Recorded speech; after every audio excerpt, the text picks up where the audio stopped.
here at Gundam Planet, we're all about not making the same mistakes twice, because if you guys have been watching the videos for a little bit, you saw me review the high-grade GNX, and I opened my big mouth, just like I always do, and said, this Master Grade's never going to come back, so let's do the high-grade. And then I mentioned the G-Bouncer also, and now look what happened. Look what I brought upon all of us. You're welcome. So, before this thing, as soon as this thing got here, before I even put them on the shelf, one of them was mine. So I'm going to do it. I'm finally going to review the Master Grade GNX. I'm so excited. I'm more excited for this than I've been for a kit I've reviewed in a long time. And we're going to talk about why. So here we're going to start with stickers, which there's some really cool purple. And there are also a zillion dry transfer decals. These are the Roman numerals 1 through 30. So you have, for all you completionists, that means you need to get 30 of them and make sure you have all of them. So have fun with that. Now, here's the kit itself. I love this. This is the coolest. This is probably the coolest color and like translucency in any kit that exists. The clear purple is something that needs to be utilized more in color variations. There's an idea for you free of charge, Bandai. So this is your A runner.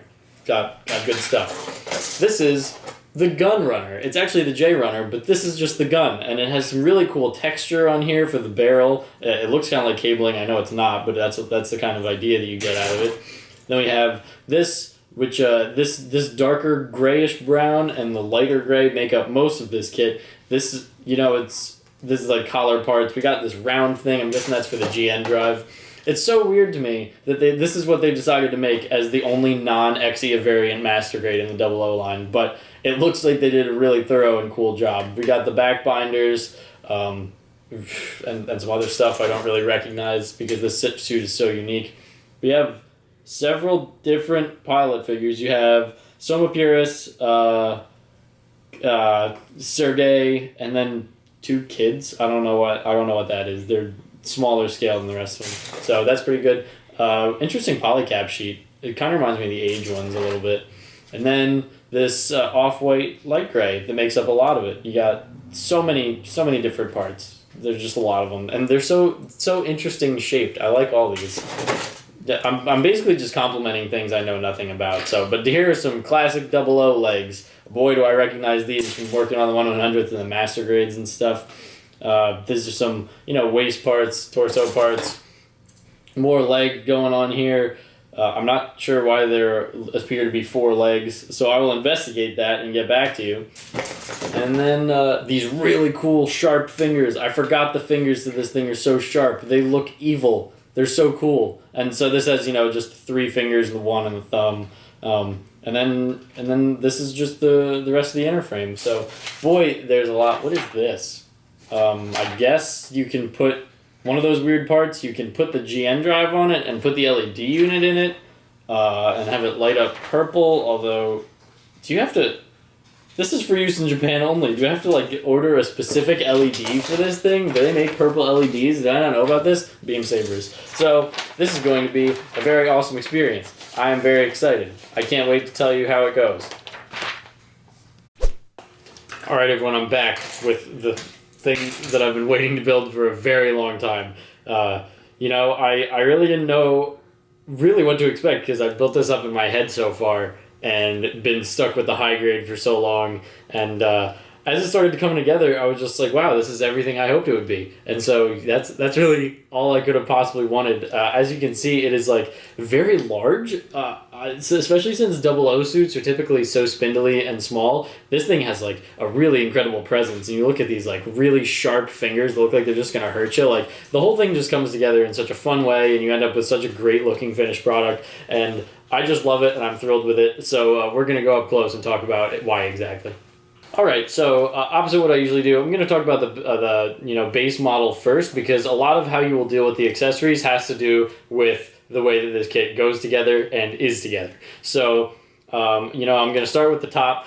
The head is really excellent. It's kind of hard to see from the side because these big fins are in the way. So I'll actually take this off because you can do that. So there it is. And his head articulates very nicely all the way up, all the way down, because it's on this extra joint that allows it to articulate farther and swivel side to side, as well as on its own polycap. So you get really nice articulation out of the head. The way they did that to not have the collar interfere with it, really, really good. I really like that. So that's a strong suit right off the bat. The arms are very interesting, the way that they articulate. You know what? I'm just going to take these off. Okay, so these articulate. You can do this, and you can turn them and just move them out of the way. But for the purpose of this review, they are in the way. So I'm going to do that. And you can see that the shoulder, like, it can do this. Like, it feels loose, but it's not actually. That's just to allow you to move the shoulder forward and back. So it's on a really interesting rail in there that I actually haven't seen in any other master grade. So you get, pretty good roll out of this. And then also with the arm, you get pretty good up. And then, of course, it can go all the way around because it's just a circle in there. So the fact that this isn't separate armor, this shoulder pauldron is actually integrated into the arm. It has its shortcomings and its advantages. So that's very interesting. I found that pretty cool. For the arm, you get full double joint. That is very good. Really like that. He can scratch his head with those pointy fingers. That's pretty cool.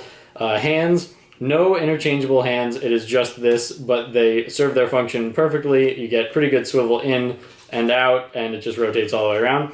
So, same thing for both sides. Torso, you get... Okay. Let me put this back on.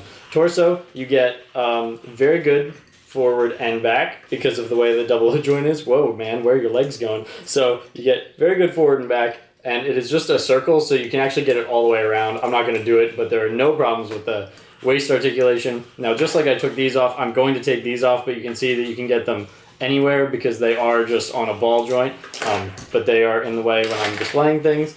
So, the waist is like very unique because this is actually Core Fighter. This is where the pilot sits, and you can actually, that's a pretty cool gimmick too. You can open this up, and if you're so inclined, paint a pilot figure and put in there. So you can do this, that's part of what helps articulate these, and then also, same thing on the back, like these articulate all on their own. You can splay them out, you can have them up, you can have them down, so there's a ton of stuff going on here that you usually don't get in the skirt armor, so that's very cool. And now the legs, which are simultaneously the strongest and weakest point, because... the knee is extremely tight. It is like one of the hardest knee joints to bend, to the point where you need to put so much force into bending it that things will often fall off because you're just like not realizing how much force you're putting into it. But you can see like full double joint there, very cool. The toe articulates like this all the way down. You get like just really great articulation literally everywhere on this leg. It is just super hard to move, and this happens constantly where you move it, like where you have to put so much force into it that the leg comes off. So what I recommend, and what I did to pose every time for the spinny base shots, just take the leg off, pose it, get it wherever you want, and then put it back on, because your life will be so much easier that way. And it is kind of ridiculous that I have to say that, but it actually does work extremely well if you do it that way. So just like pose the legs separately and you'll be fine. Because there are still some pretty cool gimmicks in here like this. You can't, okay, on that side I can't do it, but this, you can see there is a beam saber in here. The reason I said I can't do it is because the beam saber is over here for this one. So it articulates in and out, and it just sits in there really cool. So I really like that gimmick, even though it's completely unnecessary. And then as far as just the leg functions go, you can get them all the way out because they are on this three-part ball joint, which is very well implemented. You get full thigh swivel, goes all the way around, and the ankle rock is excellent. You can see how far it goes out. But like I said, the knee is super tight, the thigh is not super tight, so a lot of times these will either sag or fall out, and you just need to be aware of that and factor that in when you're trying to pose it. So there's that. And what I was saying about do the legs first, to take them out and pose it, it also goes for like figure out your pose and then put on the accessories, because I had to do that for the one with this gun, which is the main accessory and it's the coolest one, because like if you don't do that, it is very annoying. Now this is really good because it just, the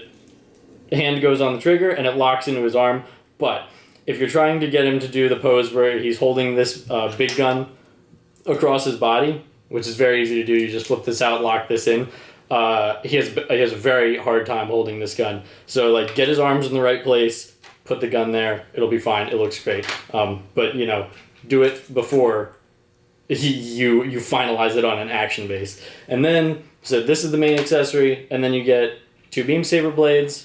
This handle goes in the knee, but I already took it out for you. And then you get the shield, which has a pretty cool gimmick where you just can push this out and spin this around so it looks like he's deflecting the energy beams like they do in the show. And that's very well implemented, and that just slots right on to the arm right here. Super easy, can go on either side, and looks fine. You get an action base thing adapter, and then if you want to do the thing where you get like a bunch of GN drives, you get a little GN drive stand, which this is also a cool gimmick. If you want to screw with the GN drive, you can see these 4 locking mechanisms that pop out. This is an extremely complex little thing that they put together here, and you just pull it out and then you slide it back in and they all lock into place. So like really cool engineering. I honestly don't know how this works, and I put it together. So like just really neat. It's a neat little feature. So yeah, you can see there are some problems as far as sturdiness and articulation, but I really don't think that they are a reason to not give this a shot just because of how unique and awesome it is. So, is it a perfect model kit? No. But is any model kit perfect?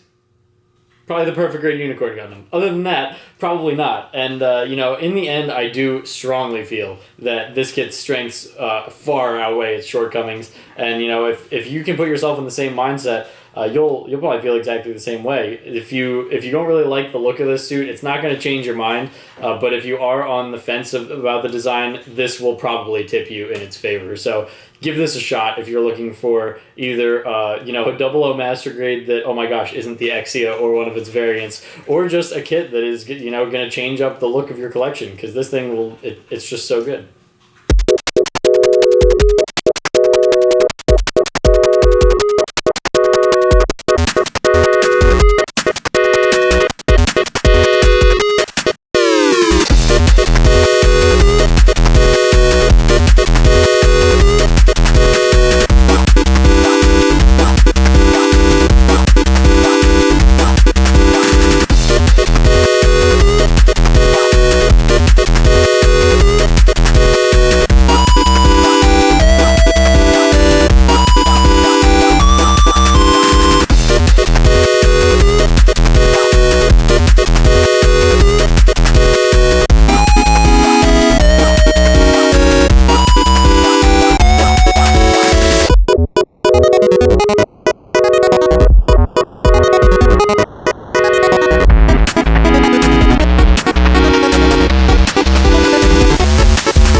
Thank you all so much for watching. Thank you for following this redemption story through to the end. This task I never thought I would complete, finally completed here in front of us. Thank you to Mars Sound for doing the music in this video. You can find a link to his SoundCloud. You should comment on the video, you should like, you should subscribe. You can see more of these. We do Gundam reviews every Monday, Wednesday, Friday. You should talk to me about, if you had the same issues with this kit that I did, and if you did anything to fix it and what that was. I really appreciate everyone who leaves their feedback in the comments. And other than that, we will see you next time.